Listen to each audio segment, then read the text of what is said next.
ఈరోజు పంచాయతీ శాఖలో చూస్తే ఉపాధి హామీ పథకం నుంచి చూద్దాం.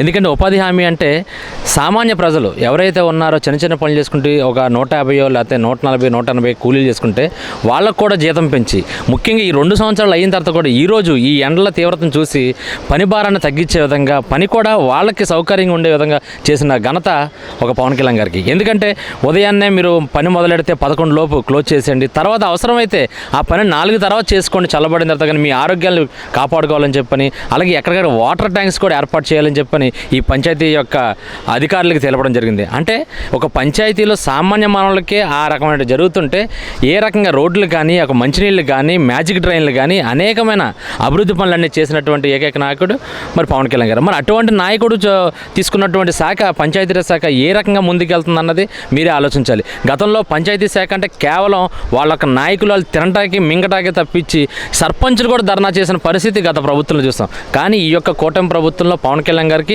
5 నేషనల్ అవార్డులు కాదు, ఇదే క్రమంలో చేస్తే ఇంకా ఎన్నో అవార్డులు వచ్చే అవకాశం కూడా ఉందని మేము తెలియజేస్తున్నాం. మరి ఈరోజు పవన్ కళ్యాణ్ గారి సొంత నియోజకవర్గమైన పిఠాపురంలో 10వ తరగతి ఫస్ట్ క్లాస్లో పాస్ అయిన విద్యార్థులు ఎవరైతే ఉంటారో, అంటే 580 మార్కులు పైబడిన 30 మంది విద్యార్థులకు పైగా పవన్ కళ్యాణ్ గారు సొంతంగా ఆయన ఆ పిల్లలు ఏం చదువుకుంటారంటే చదివించే విధంగా ఉచిత విద్యను అందించడానికి ఆయన సదుపాయాలు కల్పించారని ఒక మాట వినబడుతుంది. అంటే ఎలా అనిపిస్తుంది సొంతంగా ఉచిత విద్య విద్యార్థులందరికీ కూడా కల్పించడం? ఆయన కూడా ఒక రాష్ట్ర స్థాయి నాయకుడు, ఎవరు చేయని పని ఆయన చేస్తుంటే మీకు ఎలా అనిపిస్తుంది ఈ విషయంలో?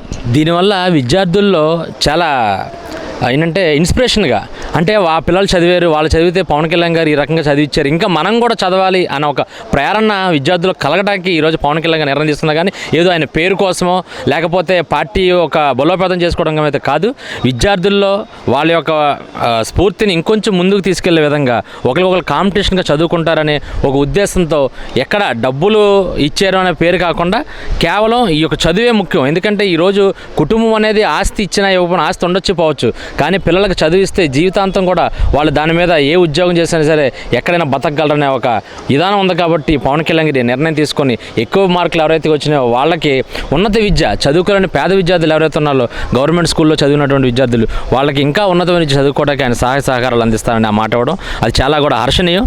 రాష్ట్ర ప్రజలందరూ కూడా ఎంతో ఆనందంతో ఉన్నారు.